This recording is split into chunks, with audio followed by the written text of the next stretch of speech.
Okay, I'm both excited and nervous slash anxious about today's tests. Because over the past week or so, we've been working on all sorts of drive commands, turn commands, and how those relate to one another, reporting back to the web server, all that stuff. So what I want to do today is run an experiment, have ROVer try and navigate my hallway here to get to the front door, see how the drive commands work, where we run into problems, what other capabilities do we need to have within ROVer software in order for him to be able to do what it is that we want him to do. Basically, I want to flesh out bugs. I don't expect it to go smoothly. I think a lot of things will work and we'll learn something. So let's give it a go, see what happens, and fingers crossed nothing breaks.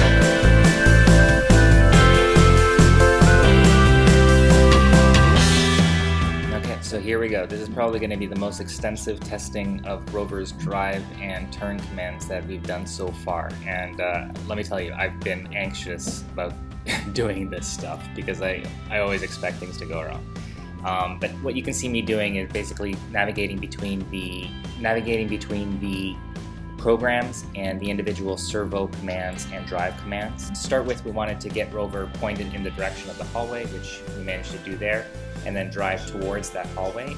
Again, we're still trying to figure out what distance commands equate to what distance traveled in the real world. I'm not really going to be able to get that nailed down until we can get him in a more open space where I can actually pull out the measuring tape and get a few tests done more accurately. Once we finished the first initial turn, we just needed to straighten out the wheels again for him to take a few steps forward, so to speak. So then once we got to the corner, it was basically a matter of turning the wheels in the opposite direction, which we're able to do pretty well, and getting him to move forward, of course, and actually moving around the corner. Again, you can see here the problem of not knowing what distance equates to what. One of the challenges, as simple as it might seem, is how does ROVer know whether or not he's straight? That's really going to come down to getting the side sensors mounted and that programming and logic to get implemented so that he can evaluate himself whether or not he's straight and not have to rely on me, of course, with all these individual commands trying to help him out. In this situation right here, it would be great if he could recognize that he's too close to one side and that there's space on the other side and move away from the wall. Experimentation and trial and error, it's a wonderful thing because it amazes me how kind of what we learn from doing this stuff. Like right now we're watching ROVer drive straight into the baseboards there, into the wall, and I'm realizing that I don't really have an appropriate turn command for him to be able to navigate away from the wall. Here you see me turning the wheels and having ROVer drive even farther into the wall. Okay, so here we are in front of my front door, or behind my front door, and ROVer did great, lots of successes, and quite a few failures. Bear with me. I know that this is far from remotely operated, but before we can get to the remotely operated part of ROVer, ROVer needs to have the capabilities to do the different types of maneuvers that's required for him to actually do the remotely operated part. So at this point, really what we're doing is we're testing the different commands. Can he drive straight? What distance equates to how many ticks in the real world versus in his software? These are all things that I don't yet know. So it takes a lot of trial and error to get there. So a lot of stuff came together and worked well. There's a lot of stuff that needs to be modified and added to the code. Let me take you through some of the things that kind of are lessons learned from this experiment. First problems that we ran into was here with the baseboards going around the turn. ROVer essentially ran right into the baseboard because I couldn't get him perfectly lined up. And keep in mind, we don't yet have side view sensors on ROVer, so he doesn't know whether he's close to something or not. On top of that, we don't yet have any capabilities programmed into him for obstacle avoidance from the side. And what we saw was when he ran into the wall, I then changed the command to turn left away from the wall. But our turn command actually requires his rear wheel to point into the direction of the obstacle, which obviously doesn't work because then he ended up driving straight into the wall, even worse. So he needs a different type of turn command where he moves away from a side obstacle, which is easy enough. We just don't have it programmed in. There's no option for it. The other big problem that we ran into was really you saw me struggling between the commands for the servos and the drive commands and going back and forth and doing all that stuff. And then fundamentally the problem there is not really a problem. It's not like a bug or anything. But we just haven't gotten far enough yet with decoding. So the servo commands and the drive commands are independent from one another. And the software basically says, you want us to turn the servos one way, fine. You want us to drive a different way, fine. And there's no reconciliation.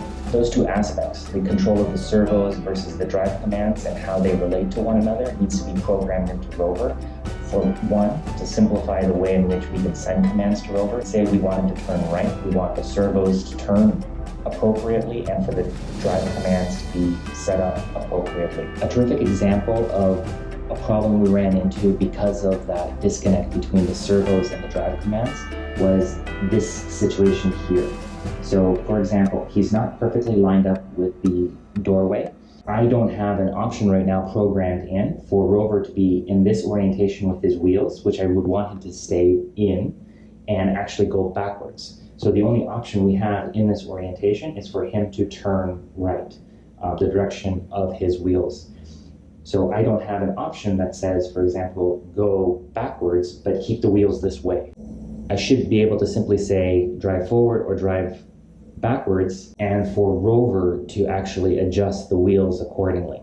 We want to simplify things, not complicate things. So to me, what that means is I want my commands to ROVer to be fairly straightforward. Drive forward, drive backwards, turn left, turn right, and for ROVer to make use of his sensors and understand how to go about executing those commands.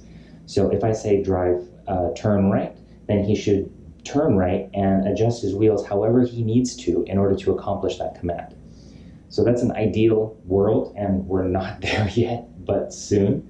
And we just need to give him the capabilities in order to do what it is that we want him to ultimately be able to do. To resolve at least one of the problems that we ran into today, I've programmed in some new kind of obstacle avoidance commands for the servos. So what we'll do now is we'll send over a command to align the wheels diagonally right. So for example, when we saw ROVer run into the wall on his right side there, what we wanted for him to be able to do was angle his wheels away from the wall, of course. So if we send that command over now, we'll see his wheels, well, I guess we're going in the wrong direction here. So I actually put in the wrong command. So ROVer's doing the right thing, I'm the one who made a mistake. So anyway, we see here that we've got all the wheels aligned diagonally right. And now if we do the opposite command and set them up for diagonally left, which is what we wanted earlier in the test. So we can see the wheels aligning forward and rear. And there we have it. So it was a great day.